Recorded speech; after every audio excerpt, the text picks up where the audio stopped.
எல்லாம் on the spot பண்ணிடுவாங்க. ஆமா. சொல்லவே இல்லக்கா. சரிக்கா, ஓகேக்கா. ஜெபம் பண்றேன். நான் ஜாம் பண்றேன். ஜாம் பண்ணி முடிச்சோன்னா நீங்க ஆ. பண்ணுங்க. நல்ல தகப்பனே, இந்த காலை வேலைக்காக நன்றி செலுத்துகிறோம். கொடுத்துருக்க இந்த புதிய வாரத்துக்காக, இந்த மாதத்தின் கடைசி வாரத்திற்காக கூட நாங்கள் நன்றியோடு துதிக்கிறோம். இம்மட்டுமாய் ஜீவன் சுகம் பலன் கொடுத்து எங்களை வழி நடத்தி வந்த தயவுக்காக நன்றி. எங்கள் வாழ்க்கையில ஒவ்வொருவருடைய காரியங்களிலும் பற்பல செயல்களிலும் ஆண்டவரே நீர் கூட இருந்து கடந்த வாரங்களில நீர் எங்களுக்கு வழி நடத்தினீர். மாதம் ஆரம்பித்தது போல இருந்தது, ஓடிடுச்சு சுவாமி. அதற்காக கூட நாங்கள் நன்றி செலுத்துகிறோம். ஆனாலும் ஒவ்வொரு நாளும் சுவாமி உடைய வருகை மிக சமீபமாக இருக்கிறது என்பதை உணர்ந்தவர்களாய் எங்களை தாழ்த்தி, ஆண்டவரே நாங்கள் ஆயத்தப்படும்படியாக இந்த நாளிலும் நீர் எங்களுக்கு தந்திருக்கிற நல்ல வசனங்களுக்காக நன்றி செலுத்துகிறோம். தியானிக்கும் போது ஆவியானவர் எங்களுக்கு உதவி செய்யும். எங்கள் உள்ளங்களை திறந்தரணும். நீர் எங்களுக்கு உதவி செய்யாவிட்டால் எங்களாலே ஒன்றும் முடியாது சுவாமி. நீர் கிருபையாய் எங்கள் ஒவ்வொருவரையும் நல்ல ஃபோக்கஸ்டா இருக்கவும், இந்த 1 மணி நேரத்துக்குள்ள நாங்கள் என்ன கற்றுக்கொள்ள வேண்டுமோ அதை கற்றுக்கொள்ள எங்களுக்கு நீர் உதவி செய்யும் சுவாமி. அதை நாங்கள் மற்றவர்களுக்கு பகிர்ந்து கொடுக்க அதற்கான வாய்ப்புகளையும் கட்டளையிடும்படியாய் ஜெபிக்கிறோம். தாழ்த்துகிறோம், உம்முடைய கருத்தில் ஒப்புக் கொடுக்கிறோம். பொறுப்பேற்றுக் கொள்ளும், வழி நடத்தும். நேசிக்கிற இயேசு கிறிஸ்து மூலமாய் வேண்டிக் கொள்கிறோம் பிதாவே. ஆமேன். ஆமேன். அக்கா நீங்க. எனக்கு தாசை வரும் பர்வதம் நீராய் என் கண்களை ஏறெடுப்பி. எனக்கு தாசை வரும் பர்வதம் நேராய் என் கண்களை ஏறெடுப்பேன். வானமும் பூமியும் படைத்த வல்ல தேவனிடமிருந்தே வானமும் பூமியும் படைத்த எண்ணுக்கடங்கா நன்மைகள் வருமே என் கண்கள் ஏறெடுப்பேனா. எண்ணுக்கடங்கா நன்மைகள் வருமே என் கண்கள் ஏறெடுப்பேன். எனக்கு தாசை வரும் பர்வதம் நேராய் என் கண்களை ஏறெடுப்பேன். என் காய போட்டு மத்தியானம் எடுத்துரும். காலை தள்ளாட ஓட்டா மத்தியானம் எடுத்துடணும். என்னை காக்கும் தேவன் உறங்கார். என் காலை தள்ளாட ஓட்டார். இஸ்ரவேலை காக்கும் நல் தேவன் ராப்பகல் உறங்காரே. ஆ, இஸ்ரவேலை காக்கும் நல் தேவன் ராப்பகல் உறங்காரே. எனக்கு தாசை வரும் பர்வதம் நேரா என் கண்களை ஏறெடுப்பேன். தீங்கும் என்னை அணுகாமல் ஆத்துமாவை காக்கும் என் தேவன். தீங்கும் என்னை அணுகாமல் போக்கையும் வரத்தையும் பத்திரமாக காப்பாரு இது முதலாய். போக்கையும் வரத்தையும் பத்திரமாக காப்பாரு இது முதலாய். எனக்கு தாசை வரும் பர்வதம் நேராய் என் கண்களை ஏறெடுப்பேன். ஸ்தோத்திரம், ஸ்தோத்திரம். கர்த்தருடைய நாமம் மகிமைப்படும்படியாக அழகாக எல்லா வார்த்தைகளும் தெளிவாக பாடினாங்க. கர்த்தருக்கே நன்றி செலுத்துகிறோம். இந்த நாளிலும் நாம் 12ஆம் அதிகாரம் 12ஆம் அதிகாரத்தை தியானிக்க இருக்கிறோம். அது சின்ன அதிகாரம் தான். அதனால நம்ம சீக்கிரமா கூட முடிச்சிருவோம் நினைக்கிறேன், தெரியல. நான் நிறைய செய்தி சொல்லணும்.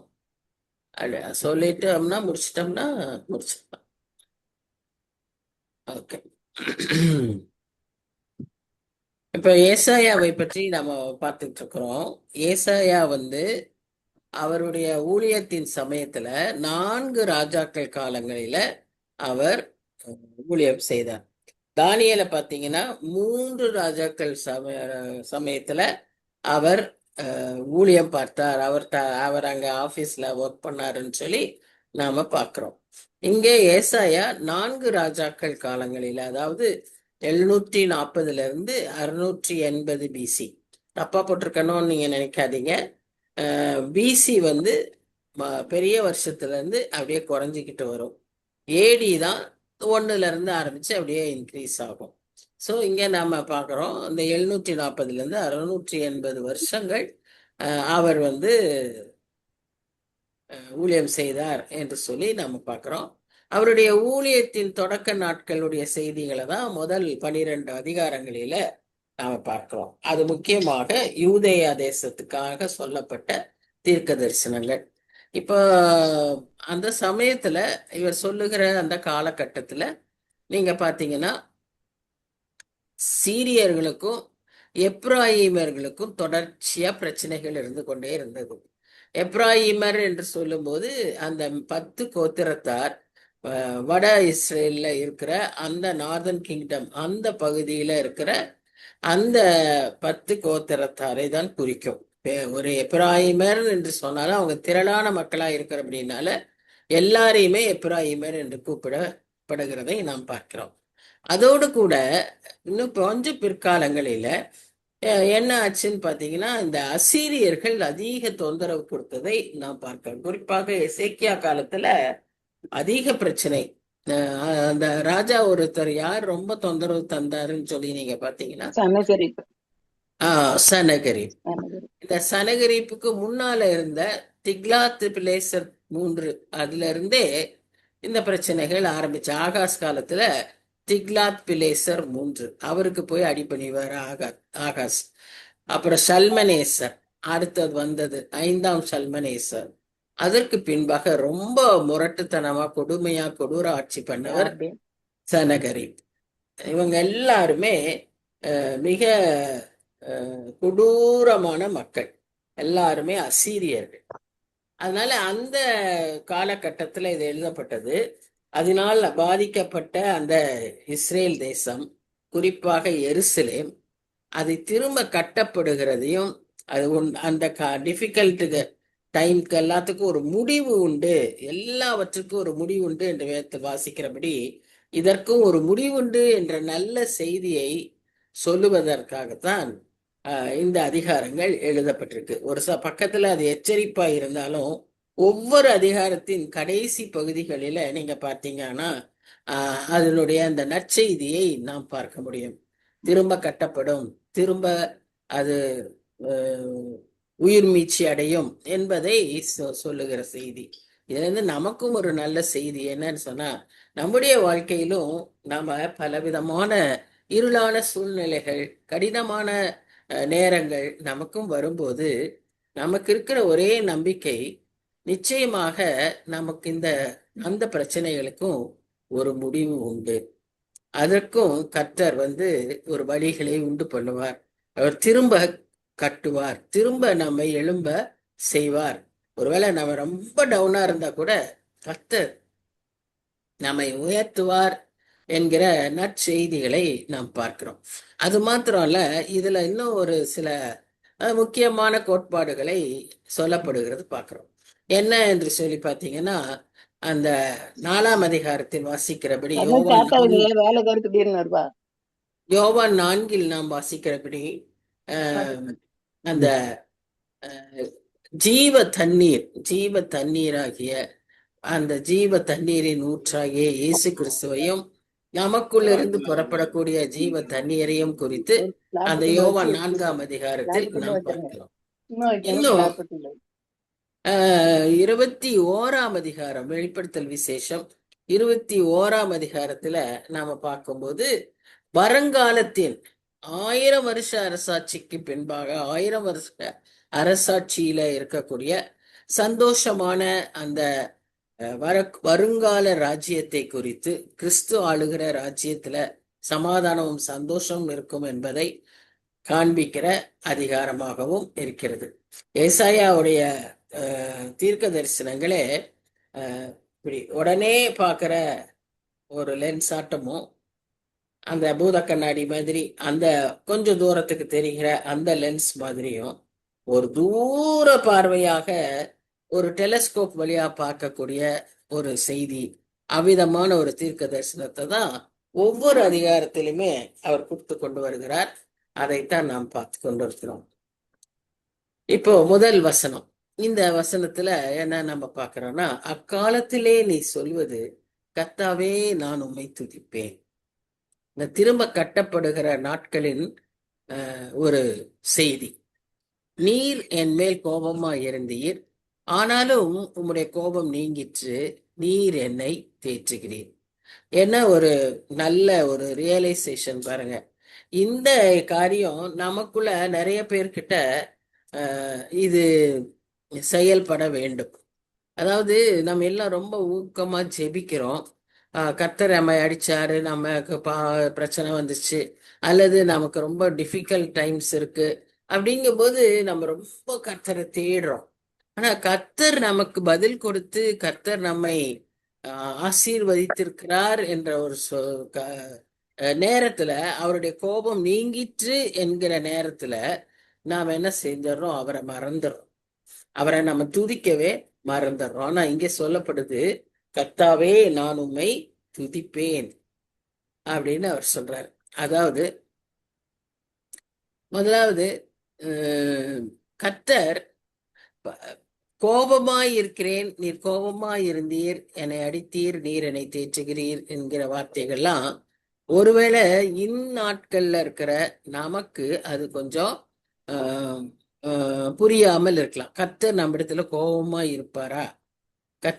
கர்த்தர் நம்ம மேல அவருடைய கோபாக்கினியை ஊற்றுவாரா அப்படின்னு நாம இந்நாட்களில நாம கேட்கிறவர்களா இருக்கலாம்.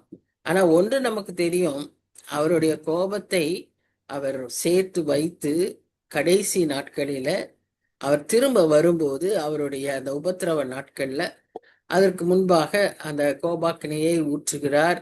அது முத்திரை காலமாக, கலசமாக, எக்கால விதமாக அது இந்த கோபாக்கினை ஊற்றப்படுகிறது என்பதை நாம் வெளிப்படுத்தல் விசேஷத்துல பார்க்கிறோம். ஆனா அதற்கு முன்பாக இந்த நாட்கள்ல அவ்விதமான ஒரு உடனுக்குடனே வரக்கூடிய தண்டனைகள், உடனுக்குடனே வரக்கூடிய அழிவுகளை நாம் அதிகம் பார்ப்பதில்லை. அதை தடுக்கிறது அவருடைய கிருபை, அவருடைய இரக்கம். ஏனென்றால் அவர் நம்முடைய பாவங்களுக்காக வரக்கூடிய தண்டனையை சிலுவையில் ஏற்றுக்கொண்டபடியினால நமக்கு உடனுக்குடனே பெரிய பிரச்சனைகள், பெரிய அழிவுகள். நாம யோசித்து பாருங்களேன், நாம் செய்திருக்கிற பாவங்களுக்கு அந்நாட்களை போல கர்த்தர் நம்மேல் எரிச்சலாய் இருந்து நம்மை தண்டிக்கிறவராய் இருந்தால் நாம் என்ன ஆகும்? கொஞ்சம் யோசிச்சு பார்த்தோம்னா நமக்கு அது அதிக விளக்கமாய் இருக்கும். ஏன்னு சொன்னா அவர் எல்லாவற்றையும் நமக்காக சிலுவையில அவர் அதை ஏற்றுக்கொண்டார். அந்த தண்டனையை அவர் சுமந்தார். நம்முடைய சாபங்களை அவர் சுமந்தார். நம்முடைய நோய்களை அவர் சிலுவையிலே சுமந்தார். அதற்கான எல்லா விடுதலைகளையும் நாம் அந்த சிலுவையிலே அவர் செய்ததினாலே இந்த நாட்கள்ல நாம் அனுமதிக்கிறோம். ஆனாலும் நமக்கும் சில சிக்ஷைகள் உண்டு. சிக்ஷைகள் உண்டு. சிக்ஷை வேற, தண்டனை வேற. இதை நாம நல்லா விளங்கி கொள்ள வேண்டும். சிக்ஷையை பற்றி எபிரேயர் 6ஆம் அதிகாரத்திலும் 12ஆம் அதிகாரத்திலும் நாம் வாசிக்கிறோம். இக்காலத்து பாடுகள் நமக்கு என்னவா இருக்கும்? மிகவும் கடினமா இருக்கும். ஆனா அதற்கு பின்னாக இருக்கிற மகிமை மிக பெரிதாய் இருக்கும். கர்த்தர் சில காரியங்களை நமக்கு அனுமதிக்கிறார். நாம் அந்த தண்டனையின் அந்த சிக்ஷையின் பாதையில நாம் கடந்து செல்ல வேண்டும் என்பதை கர்த்தர் விரும்புகிறார். ஏன்னா ஒரு பையன் தப்பு செய்யறான்னா, ஒரு சின்ன குழந்தை தப்பு செய்யறான்னா, எந்த தகப்பனும் அந்த பிள்ளையை அதிகமாய் நான் நேசிக்கிறேன்னு நினைச்சு அவன் அந்த தப்பை செய்ய விட மாட்டான். அவன் என்ன செய்வான்? நிச்சயமாய் அவனுக்கு அந்த தப்புக்கு ஒரு தண்டனையை கொடுத்து இனி நீ தப்பு செய்யாதன்னு சொல்லுவான். அதுதான் அவனுடைய அன்பின் வெளிப்பாடா இருக்கும். யாராவது அவன் தப்பு செய்யறான்னு பார்த்துக்கிட்டே இருந்துட்டு அவன் திருந்திக்குவான், அவனே தப்புல இருந்து வெளியே வந்துடுவான்லாம் நம்ம யாருமே விட மாட்டோம். அவனுக்கு தப்புப்பா இதுன்னு நம்ம சொல்லுவோம். அதே போல ஒரு தகப்பன் சிட்சியாத புத்திரன் உண்டோ என்றுதான் 6ஆம் அதிகாரத்துல எபிரேயர் புஸ்தகத்துல வாசிக்கிறோம். சோ ஒரு தகப்பனை போல நமக்கு சில சிட்சைகளை தருகிறார். அந்த சிட்சைகளை நாம் ஏற்றுக்கொண்டு நாம் என்ன செய்யணும், அதற்கு கொடுக்கிற பாடத்தை திருத்தி கொள்ளணும். நமக்கு ஏற்படுகிற பிரச்சனைகள் எல்லாவற்றிலும் இதெல்லாம் நாம தெரிஞ்சு கொள்ளணும். ஆழமாய் நாம் அதை யோசிக்க வேண்டும். ஒரு நல்ல விசுவாசிக்கு இந்த அனுபவம் நிச்சயமா இருக்கும்.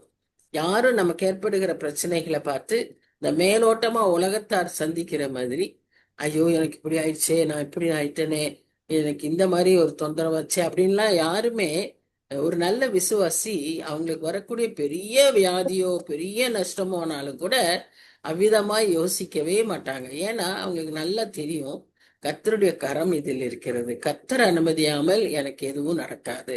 அப்ப கர்த்தர் அனுமதித்திருக்கிறாருன்னா ஏன் எனக்கு அனுமதித்திருக்கிறாருன்னு தங்களையே ஆராய்வாங்க. இரண்டாவதாக அதுக்கு பின்னாக ஒரு பெரிய ஆசீர்வாதத்தை நிச்சயம் வச்சிருப்பாரு. நான் திரும்பி நல்ல விதமா திருந்தி வரணும்னு தான் கர்த்தர் இதை எனக்கு அனுமதிச்சிருக்காருன்னு புரிஞ்சுக்குவாங்க. மூன்றாவதாக, சில சமயத்துல நாம் கிறிஸ்தவர்களாய் இருப்பதினாலே வரக்கூடிய பாடுகளுக்கு பெரிய ரிவார்டை கர்த்தர் வச்சிருக்காரு, பரலோகத்துல வச்சிருக்காரு, இனி வரும் ராஜ்யத்துல எனக்கு அது உண்டு என்று சொல்லி அறிந்து அவர்கள் மகிழ்ச்சியாக அதை ஏற்றுக்கொள்வார்கள். இதெல்லாம் நம்ம அந்த அப்போஸ்தலர்கள் வாழ்க்கையில நம்ம பார்த்திருக்கிறோம். அது நமக்கு முன்மாதிரியாக நாமும் அவ்விதமாய் நடந்து கொள்ள இது நம்மை அழைக்கிறது. ஆகவே நாம் எல்லா சூழ்நிலையிலும் கர்த்தர் நம்மை திரும்பவும் கட்டுவார், எழுப்புவார் என்கிற நம்பிக்கையோடு அவரை நாம் என்ன செய்ய வேண்டும்? துதிக்க வேண்டும். துதி வரும்போது, துதி எழும்பும்போது நமக்கு ஜெயம் வரும். துதி எழும்பும்போது நம்முடைய பிரச்சனைகள் மாறும். நம்முடைய பிரச்சனைகள் மாறணுங்கிறதுக்கு, நமக்குள்ள ஒரு சமாதானம் வரணுங்கிறதுக்கு ஒரு ஈஸி ஷார்ட்கட் எதுன்னா பிரேசிங் காட். அந்த துதி, அந்த பிரச்சனை மத்தியில நம்ம துதிக்கும் போது கர்த்தர் மிகவும் அதை கனப்படுத்துவார். அவருக்கு அது பிரியமான ஒரு காரியம். ஸோ நம்ம அதை எப்பவுமே ஞாபகத்துல வைத்துக் கொள்ளணும். ஸோ இந்த முதல் அதிகாரத்துல நம்ம பார்க்கிறோம், முதல் வசனத்துல அவர் கர்த்தரை துதிக்கும்படியாக ஒரு அழைப்பை தருகிறார். அடுத்து, இதோ தேவனே என்ற ரட்சிப்பு. அந்த சூழ்நிலையில அவர் சொல்றாரு, அவர் துதிக்க ஆரம்பிக்கும் போது, தேவனே என் ரட்சிப்பு, நான் பயப்படாமல் நம்பிக்கையாயிருப்பேன். கர்த்தராகிய யெகோவா என் பலனும் என் கீதமும் ஆனவர், அவரே எனக்கு ரட்சிப்பும் ஆனவர். இப்ப பாடின பாடலை போல எனக்கு ஒத்தாசை பர்வதத்திலிருந்து தான் வரும். அதை நோக்கி நான் பார்க்கும்போது அங்கிருந்து எனக்கு ரட்சிப்பு வரும். ஆகவே நான் பயப்படாமல் நம்பிக்கையாய் இருப்பேன். அவரே, அதாவது எங்கிருந்தோ வர்றது மாத்திர ஒரு பக்கமா இருந்தாலும் அது வழி. ஆனா அவரே என் பலனும் என் கீதமும் ஆனவர், அவரே எனக்கு ரட்சிப்பும் ஆனவர். நம்ம இயேசு கிறிஸ்து மூலமாய் நாம் அந்த ரட்சிப்பை பெற்றுக்கிறோம். அவரே எனக்கு சங்கீதம், அவரே எனக்கு பலன் என்று சொல்லி நாம இதை பார்க்கிறோம். So God is my salvation அப்படின்னு நம்ம அறிக்கை செய்யும் போது, அந்த ரட்சிப்பு என்னுடைய செயல்களால் வராது, என்னுடைய செயல்களால் செய்ய முடியாது, கர்த்தரே எனக்கு ரட்சிப்பு என்பதை நாம் அறிக்கை செய்கிறோம். சொல்லும் போது நம்ம கர்த்தரே ரட்சிப்புன்னு சொல்லும் போது ரெண்டு, ஒன்று அவர் ரட்சிப்புன்னு நம்ம ஒத்துக்கிறோம், ரெண்டாவது என்னால ஒண்ணும் முடியாது, நான் செய்வதினாலோ என்னுடைய நல்ல காரியங்களினாலோ புண்ணியங்களினாலோ அல்லது என்னுடைய சாக்ரிஃபைசஸ்னாலேயோ. நிறைய பேர் கேத்தலிக்ஸ்ல நிறைய பேர் அவங்க இந்த பெனன்ஸ் அதை ரொம்ப முக்கியப்படுத்துவாங்க.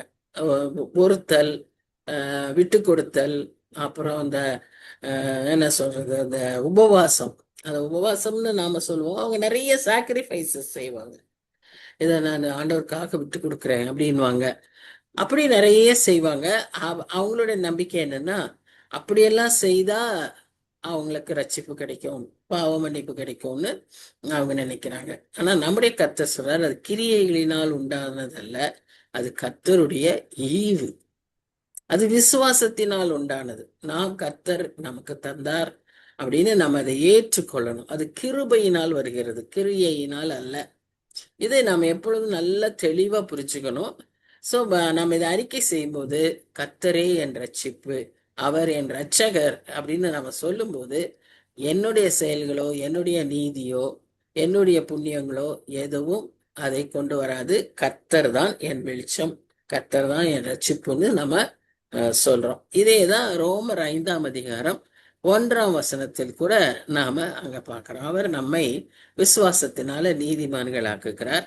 அது நிமித்தமாய் நாம் கர்த்தரோடு கூட ஒப்புரவாகி சமாதானத்தோடு இயேசு கிறிஸ்துவின் மூலமாய் அந்த சமாதானத்தை பெற்றுக்கொள்கிறோம். ஸோ அந்த இடத்துல நமக்கு எந்த விதமான சந்தேகமோ பயமோ இருக்க வேண்டிய அவசியம் இல்லை. நம்முடைய ஆதாரம் நம்முடைய வசனம். அந்த வசனத்தை நாம் விசுவாசிக்கும் போது, அந்த வசனத்தை நாம் நம்பிக்கையா இருக்கும்போது நமக்கு அது பலனாய் இருக்கிறது, நமக்கு அந்த ரட்சிப்பை தருகிறது. ஸோ இது நம்ம பழக்கமாய் வைத்துக் கொள்ளணும். எல்லா சமயத்திலும் வசனத்தோடு ஒத்த ஒரு வாழ்க்கை, வசனத்தை கொண்ட ஒரு வாழ்க்கை நம்மிடத்துல இருக்க வேண்டும். சரி, அடுத்ததான் நாம பார்க்கிறோம், நம்முடைய எல்லாவற்றுக்கும் ஊற்றானவர் நம்முடைய ஆண்டவர். நம்ம ஜெபிக்கும் போதெல்லாம் கூட சில பேர் சொல்லுவாங்க, ரட்சிப்புக்கும் கிருபைக்கும் எல்லாவற்றுக்கும் ஊற்றாகிய எங்கள் தேவனே அப்படின்னு சொல்லி ஜெபிப்பாங்க. அப்ப அந்த ஊற்றுன்றத நம்ம என்ன செய்யறோம், அறிக்கை செய்யறோம்.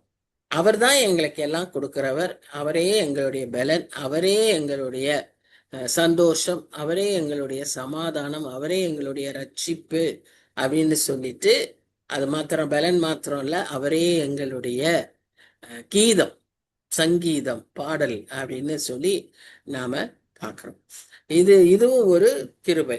நமக்கு கிறிஸ்தவர்கள் தான் எந்த ஒரு நிகழ்வானாலும், சந்தோஷமோ துக்கமோ எதுவானாலும், பாடல்கள் நமக்கு ஒரு கீதங்கள் நமக்கு ஒரு அடையாளம்.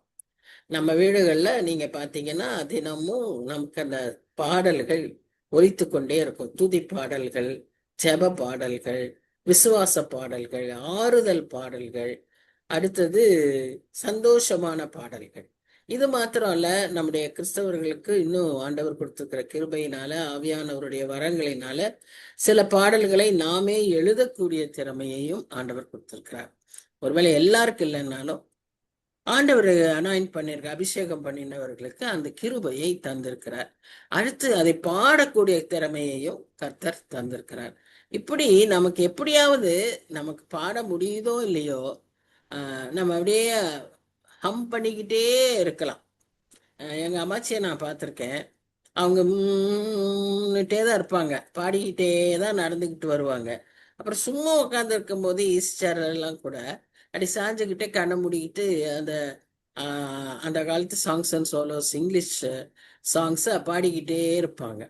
Jesus loves me this I know, அதே மாதிரி இப்போ ப்ரேயர், பிளஸட் அஷூரன்ஸு, இந்த மாதிரி அதெல்லாம் எப்பொழுதுமே அவங்க ஒரு மாதிரி முணுமுணுத்துக்கு பாடிக்கிட்டே இருக்கிறத நான் பார்த்துருக்கேன். ஸோ அவங்க அதாவது அந்த பாடலே நமக்கு நம்ம ஆண்டவரை ஆராதிச்சுட்டு அவரோட கூட இருக்கிற அந்த பிரசன்னத்தை நாம் உணரக்கூடிய ஒரு காரியமா இருக்கும். இது நம்ம எல்லாருடைய அனுபவங்களாகவும் இருக்கும். நம்ம எல்லாருமே சமைக்கும்போது, ஒருவேளை நம்ம தனியா பாத்திரம் கழுவும்போது, மண்டேன் ஒர்க்கு ரெகுலர் செய்யற வேலைகள்ல கூட, துணி மடிச்சிட்டு இருக்கும்போது கூட நம்மளால அப்படி பாடிக்கிட்டே செய்ய முடியும். அப்படி இருக்கிறது ரொம்ப நல்லது. ஏன்னா நம்ம அப்படியே அவரோட பிரசன்னத்துல இருந்திருக்கிற ஒரு அனுபவம். இதெல்லாம் நமக்கு தான் கொடுத்திருக்கிற ஒரு பெரிய ஸ்லாக்கியம். இது மற்றவர்களுக்கு கிடையாது. அவர்களுக்கு அதெல்லாம் கிடையாதுனாலதான் வீண் பேச்சு, புறங்கூறுதல், எந்த நேரமும் சண்டை, மனசுல நெகட்டிவ் தாட்ஸ், இதெல்லாம் ஏன்னு சொன்னா, இதுக்காக அவங்க முயற்சி எடுத்து அவர்கள் மனதை அவர்கள் வெறுமையாக்கணும், அவங்க அதுல பாசிட்டிவ் தாட்ஸ் கொண்டு வரணும்னு யோகா அது இதுன்னு அவங்க தியானங்கள் செய்யறாங்க. ஆனா நமக்கு அதெல்லாம் அவசியமே கிடையாது. கிருபையாய் கர்த்தர் இப்படியான சில ஆசீர்வாதங்களை நமக்கு தந்திருக்கிறார்.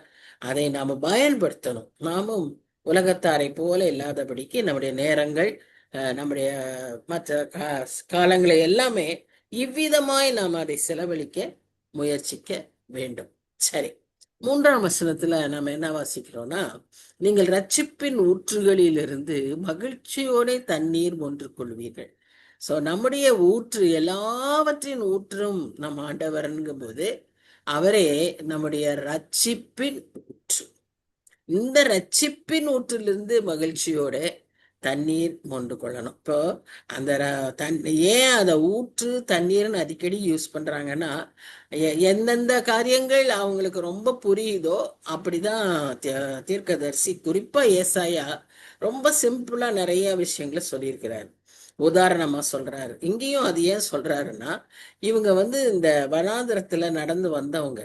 அப்படி வரும்போது அவங்களுக்கு தண்ணீர் எவ்வளவு அவசியமா இருந்தது, அந்த தண்ணீருக்காக அவங்க எவ்வளவு கஷ்டப்பட்டாங்கன்னு நாம பார்க்கிறோம். இன்னைக்குமே கல்ஃப் கண்ட்ரீஸ்ல பாத்தீங்கன்னா, உங்களுக்கு 100 ரூபாய்க்கு எண்ணெய், நம்ம ஊர்ல 100 ரூபாய் 1 லிட்டரு, ஒருவேளை 10 ரூபாய்க்கு, ஈவன் 1 ரூபாய்க்கு கூட அவங்களுக்கு பெட்ரோல் கிடைச்சிரும்.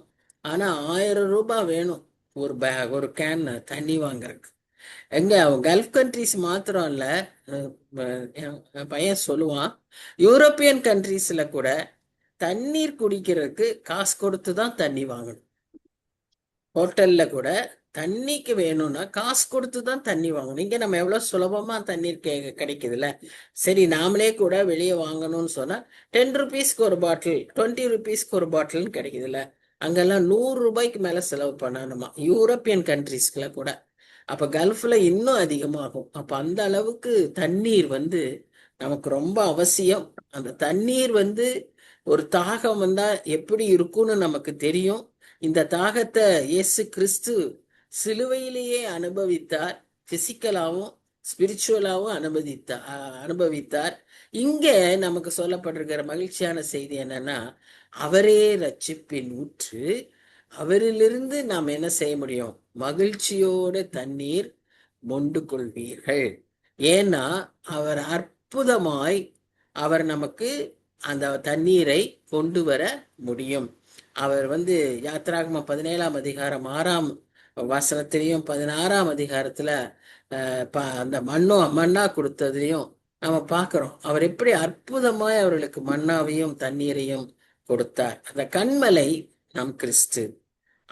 அவரிலிருந்து அந்த ஊற்று புறப்படுகிறது. அதனால்தான் அந்த ஊற்றிலிருந்து நீங்க தண்ணீர் மொன்று கொள்வீர்கள். இது வெறும் தண்ணீரை மொன்று கொள்கிற அர்த்தம் இல்ல. அந்த ஊற்றாகிய ஆண்டவராகிய இயேசு கிறிஸ்துவிலிருந்து நமக்கு என்ன வருது? ரட்சிப்பு கிடைக்கிறது. அதிலிருந்து நம் பாவங்கள் கழுவப்படுகிறதுனால்தான் விழாவில் அவங்க குத்தும் போது தண்ணீரும் ரத்தமும் வந்தது. நமக்கான எல்லா விதமான physical as well as spiritual ஸ்ட்ரென்த்தை சிலுவையிலிருந்து அவர் நமக்கு அளித்தார் என்பதை அடையாளமாகத்தான் நாம் அதையெல்லாம் பார்க்கிறோம்.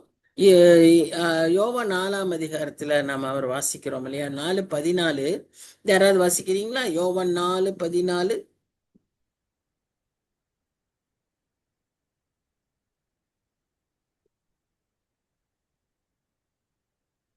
4:14. நான் கொடுக்கும் தண்ணீரை குடிக்கிறவனுக்கோ ஒரு காலம் தாகம் உண்டாகாது. நான் அவனுக்கு கொடுக்கும் தண்ணீர் அவனுக்குள்ளே நித்திய ஜீவ காலமாய் ஊறுகிற நீரூற்றாயிருக்கும் என்றார். நான் கொடுக்கும் தண்ணீரோ ஒருவனுக்கும் தாகம் உண்டாக்காது, அது நித்திய ஜீவனை கொடுக்கிற ஜீவ தண்ணீராய் இருக்கும். இதுதான் நம்முடைய ஆண்டவர். அதுல இருந்து நம் மகிழ்ச்சியோடு கொண்டு கொள்ள முடியும். சோ இதை அவர் அங்க தெளிவா சொல்றாரு. அந்த தண்ணீர் ஊற்று அப்படிலாம் சொல்லும் போதுதான் அந்த மக்களுக்கு அது நல்லா புரியும்.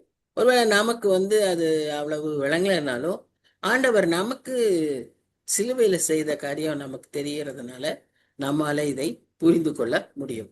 இன்னும் நம்ம இங்க 4ஆம் வசனத்துல பாக்குறோம், அக்காலத்திலே நீங்கள் சொல்வது, அந்த சமயத்துல அந்த மகிழ்ச்சியான நேரத்துல நம்ம என்ன சொல்றோம்? கர்த்தரை துதியுங்கள், அவர் நாமத்தை தொழுது கொள்ளுங்கள், அவருடைய செய்கைகளை ஜனங்களுக்குள்ளே அறிவியுங்கள், அவருடைய நாமம் உயர்ந்ததென்று பிரஸ்தாபம் பண்ணுங்கள். இதுதான் கர்த்தர் நம்ம இடத்துல எதிர்பார்க்கிற காரியம்.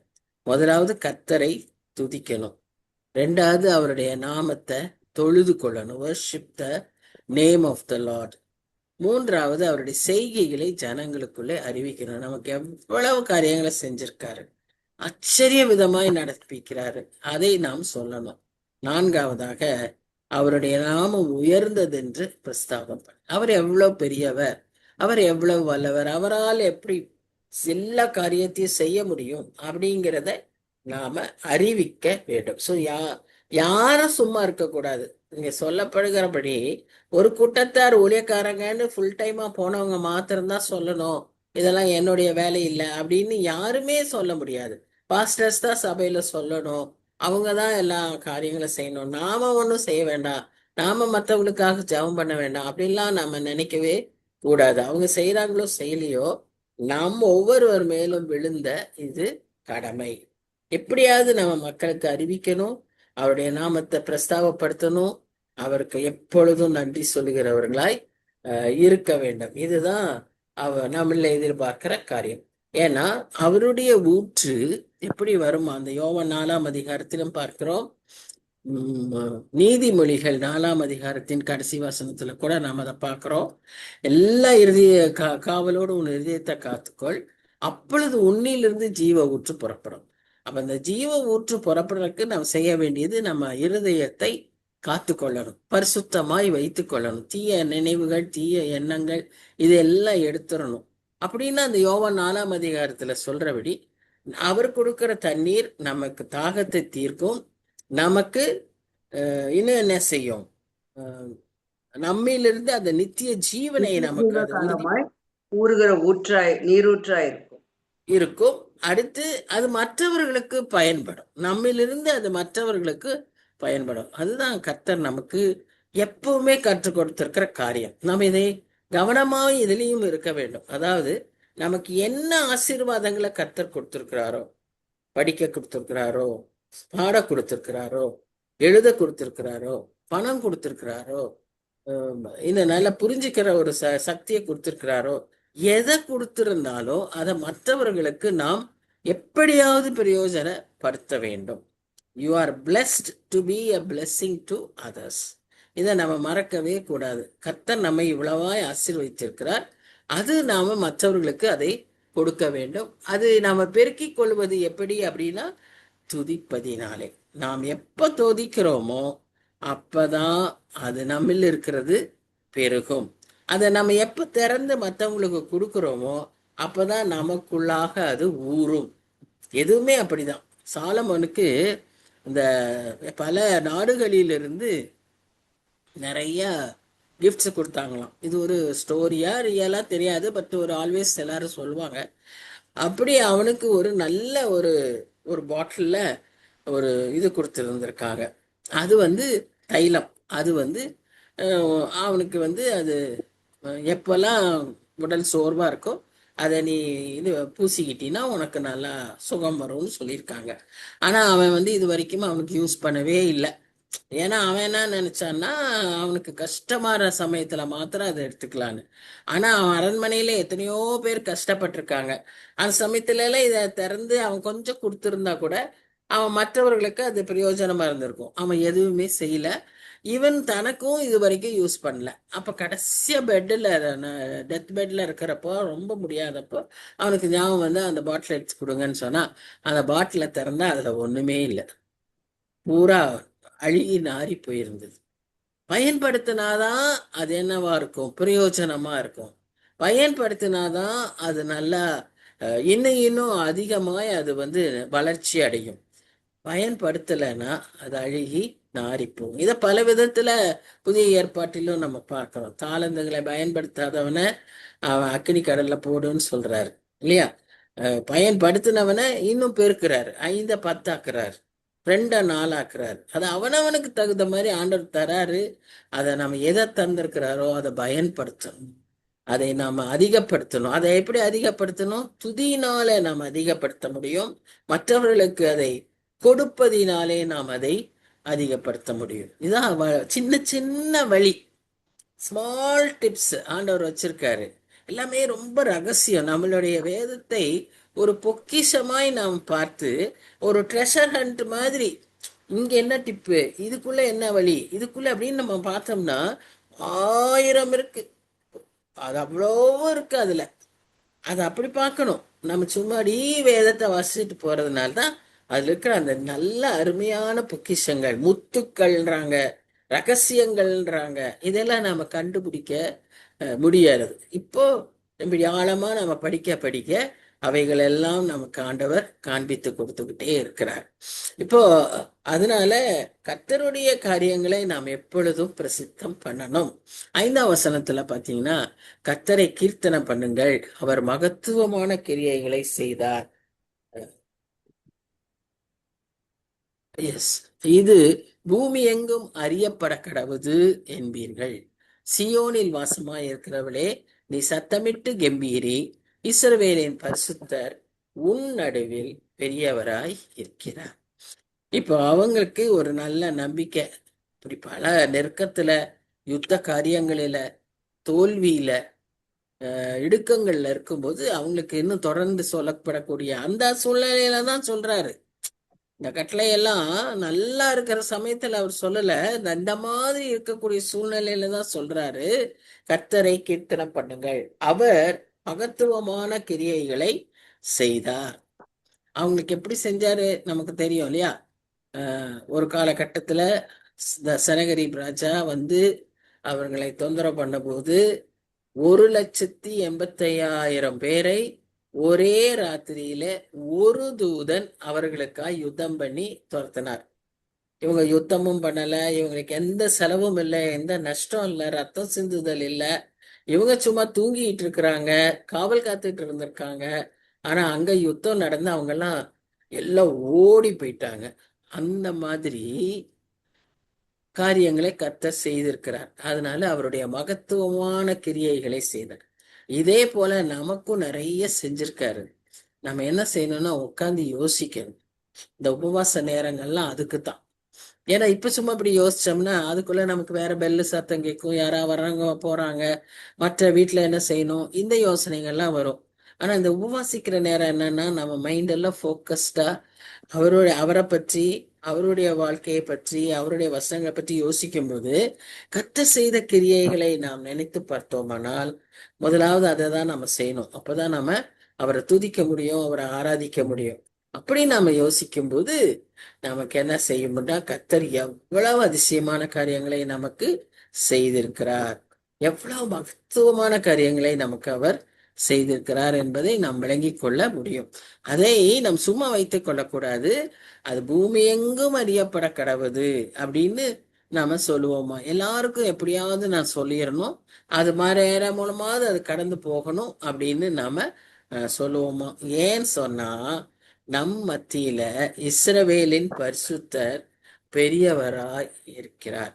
சோ முதலாவது இந்த ஆராதிக்கிற விசுவாசிக்கிற மக்களுடைய காரியம் எப்படி இருக்கும் அப்படின்னு பாத்தீங்கன்னா, கர்த்தரை பற்றி பாடுவாங்க. Lord was the song of the worshipper. ஆனா இப்போ என்ன, இன்னொன்னு என்ன ஆகும்னா, அந்த பாட்டை அவரே என்னுடைய அவரே என்னுடைய கீதமானார்னு நாம பாடுவோம். கர்த்தரை பற்றி பாடுவோம், அடுத்து அவரே என்னுடைய கீதமாயிட்டாருன்னு நாம அந்த நிலைமைக்கு இந்த ஆராதனையில நாம் வந்து விடுவோம்.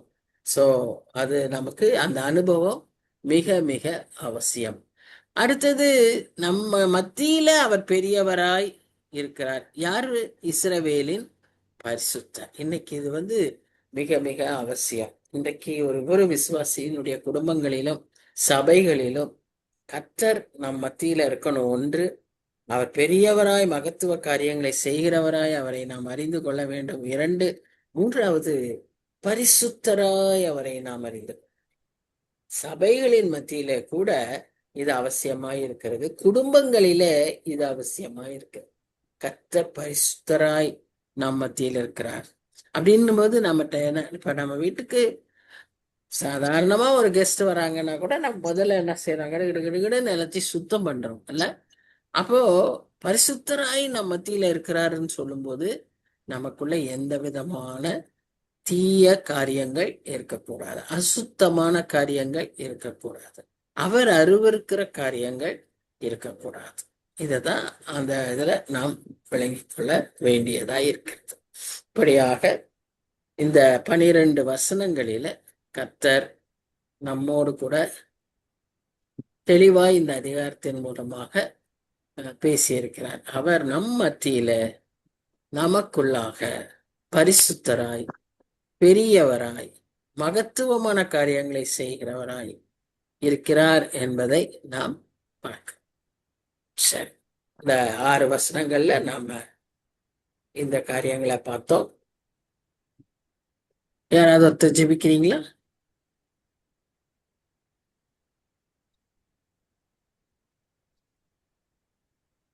ஆறு வசனங்களையும் நாம் தியானித்தோம். துதிக்கணும், அவர் எவ்வளவு பெரியவர், அவரே ரட்சிப்பின் ஊற்று, அதிலே நாம் மகிழ்ச்சியாய் நாம் மொண்டு கொள்ள வேண்டும். இல்ல, அந்த ரட்சிப்பின் ஊற்றாகிய கர்த்தரிடத்திலிருந்து இலவசமாய் நாம் அதை பெற்றுக்கொள்ள முடியும். நம்முடைய செயல்களினாலேயோ கிரியைகளினாலேயோ அல்ல, கிருபையினாலே நாம் அதை பெற்றுக்கொள்கிறோம். இதெல்லாம் நாம் இந்த நாளில தியானித்தோம். இதை நமக்குள்ளாகவே வைத்துக் கொள்ளக்கூடாது. இதை நாம் அவரை பற்றி கீர்த்தனம் பண்ணி அவருடைய மகத்துவமான செய்கைகளை நம் பூமி எங்கும் அறிவிக்க வேண்டும். அதற்கு நாம் அவர் நம் வாழ்வில் செய்த காரியங்களை தியானிக்க வேண்டும், நினைத்து பார்க்க வேண்டும், துதிக்க வேண்டும், ஆராதிக்க வேண்டும். கர்த்தர் அப்பொழுது நம் மத்தியில பெரியவராய், பரிசுத்தராய் நம்மோடு கூட இருக்கிறார் என்பதை உணர்ந்து நம்மில் யாராவது ஒருத்தர் ஜெபம் பண்ணுங்க.